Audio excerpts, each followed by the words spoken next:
ಅಂಜನಿಮ್ಮ ಓ ಅಳಿಯಂದ್ರೆ ಪರವಾಗಿಲ್ಲ ಹೆಂಡತಿ ಮಗಳು ಅಂದ್ರೆ ನಿಮ್ಗೆ ಅದೆಷ್ಟು ಪ್ರೀತಿ ಆ ನಿಮ್ಮಂತವ್ರನ್ನ ಗಂಡನಾಗಿ ಪಡೆಯೋದಕ್ಕೆ ನಮ್ಮ ಅಂಜಲಿ ಅಮ್ಮ ಪುಣ್ಯ ಮಾಡಿದ್ರು.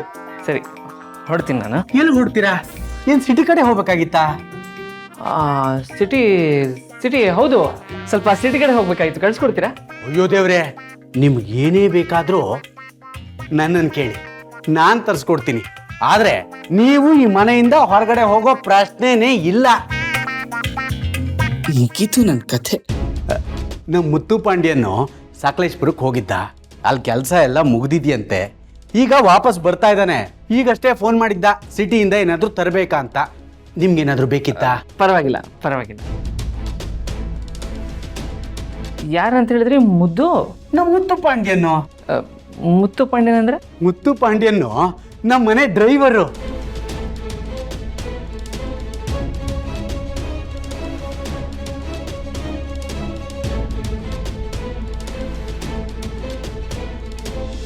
ಈ ಮನೆಗೆ ಕಾವಲ್ಗಾರ, ನಮ್ಮ ಯಜಮಾನ್ರಿಗೆ ಬಲಗೈ ಬಂಟ, ಮುತ್ತು ಪಾಂಡ್ಯನ್.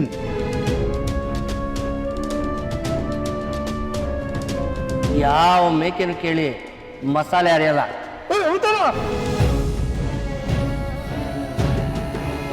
ನಾನು ಒಂದು ಸಾರಿ ಹೇಳಿದ್ರೆ 100 ಸಾರಿ ಹೇಳ್ದಾಗೆ. ಇವರು ದೊಡ್ಡವ್ರ ಮನೆ ಡ್ರೈವರ್ ಸರ್. ದೊಡ್ಡೋರ್ಗೆ ಬಲ್ಗೈ ಬಂಟ ಅನ್ಕೊಳ್ಳಿ. ಅಂದ್ರೆ ಬಂದೆ. ನೋಡ್ದ್ಯಾ ಪುಟ್ಟಿ, ನಿಮ್ಮ ಅಪ್ಪಂಗೆ ನಿಮ್ಮ ತಾತನ್ ಕಂಡ್ರೆ ಅದೆಷ್ಟು ಭಯ ಭಕ್ತಿ ಅಂತ. ಭಯ ಭಕ್ತಿ ಅನ್ನೋದಕ್ಕಿಂತ ಹೆಚ್ಚಾಗಿ ಪ್ರೀತಿ ಜಾಸ್ತಿ. ಓ, ಪ್ರೀತಿ ಅಂತಿದ್ದ ಹಾಗೆ ನೆನಪಾಯ್ತು. ನಮ್ಮ ಅಳಿಯಂದ್ರ ಅಸಿಸ್ಟೆಂಟು ಎಲ್ಲಿ ಹೋದ್ರು? ಈಗಲೇ ನೋಡಬೇಕು. ಪುಟ್ಟಿ, ಇಲ್ಲೇ ಅಮ್ಮನ ಹತ್ರ ಇದ್ದು ಮಾತಾಡಿಸ್ತಾ ಇರು.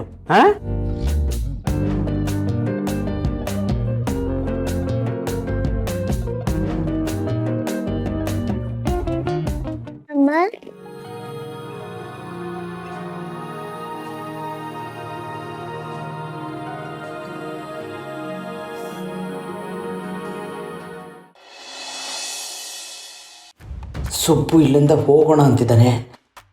ನಾನು ಇಲ್ಲೇ ಇರೋಣ ಅಂತಿದ್ದೀನಿ. ಆದರೆ ನಾನು ಇಲ್ಲೇ ಇರಬೇಕು ಅಂದರೆ ನನಗಿಲ್ಲಿರೋಕ್ಕೆ ಏನಾದರೂ ಒಂದು ಕೊಂಡಿ ಸಿಗಬೇಕು. ಅದೇ ಕಾರಣಕ್ಕೆ ಆ ರಾಜಪ್ಪಂಗೆ ಚಮಕ್ ಕೊಡ್ತಿದ್ದೀನಿ. ಹೇಗಾದರೂ ಮಾಡಿ ಈ ಮನೇಲಿ ಟೆಂಟ್ ಹಾಕಬೇಕು. ಆಮೇಲೆ ಈ ಮನೆಯವ್ರನ್ನೆಲ್ಲ ಬುಗುರಿ ಹಾಗೆ ಆಡಿಸ್ಬೇಕು. ಸದ್ಯಕ್ಕೆ ನನ್ನ ಕೈಲಿರೋ ಚಾಟಿ ಅಂದರೆ ರಾಜಪ್ಪ ರಾಜಪ್ಪ ರಾಜಪ್ಪ. ಈ ಗುಲಾಬಿಯು ನಿನಗಾಗಿ, ಇದು ಚೆಲ್ಲುವ ಪರಿಮಳ ನನಗಾಗಿ. ಹೇ ಹೋವೆ ನಂದ ಪ್ರೇಯಸಿ.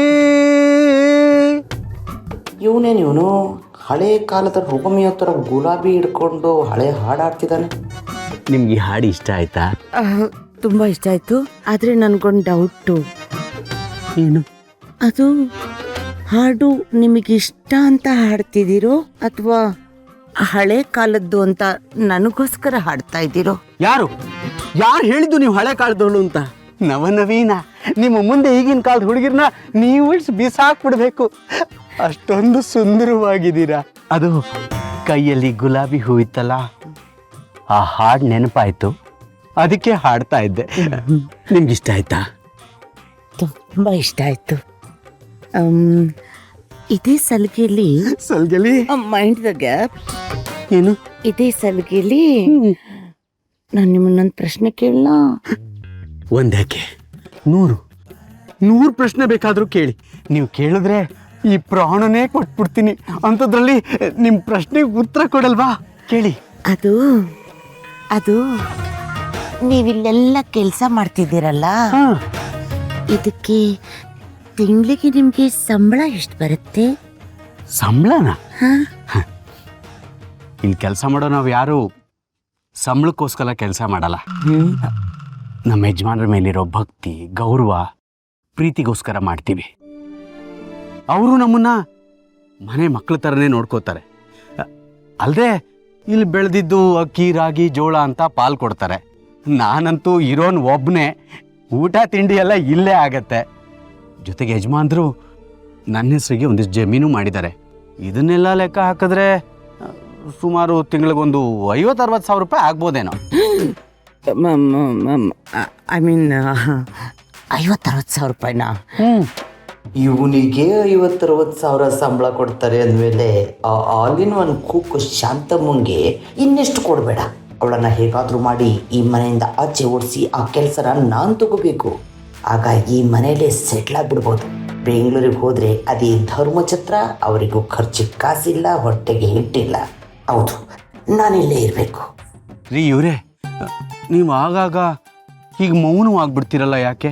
ಓ, ಮೌನವೇ ಆಭರಣ, ಮುಗುಳ್ನಗೆ ಶಶಿಕಿರಣ ಅನ್ನೋ ಹಾಡಿದೆಯಲ್ಲ,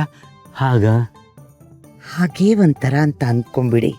ಯಾಕೆಂದ್ರೆ ನಿಮ್ಮ ಮಾತುಗಳು ಕೇಳ್ತಾ ಇದ್ರೆ, ನಿಮ್ಮ ಹಾಡು ಕೇಳ್ತಾ ಇದ್ರೆ ನಾನು ಮೈ ಮರ್ತು ಹೋಗ್ಬಿಡ್ತೀನಿ.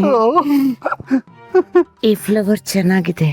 ಅಯ್ಯೋ ನೋಡಿ, ಇದು ನಾನು ನಿಮಗೋಸ್ಕರನೇ ಕಿತ್ಕೊಂಡು ಬಂದೆ. ನಿಮ್ಮನ್ನು ನೋಡ್ತಾ ನೋಡ್ತಾ ಕೊಡದೇ ಮರ್ತು ಹೋಗಿದ್ದೆ.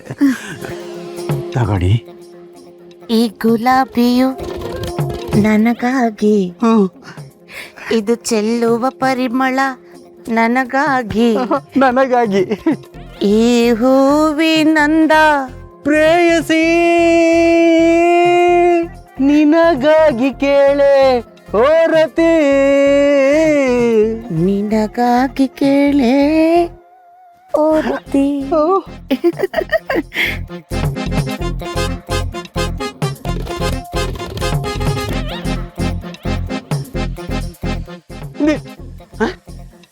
ನನ್ನ ಸುಂದ್ರಿ ಎಲ್ಲೋ ಬಿಟ್ಲಪ್ಪ. ಅಯ್ಯೋ ಭಗವಂತ, ನೀನು ಆಡಿಸ್ತಾ ಇದೀಯಾ, ನಾನು ಆಡ್ತಾ ಇದ್ದೀನಿ ಅಷ್ಟೇ. ಈ ಹೂವಿನಂತ ಪ್ರೇಯಸಿ.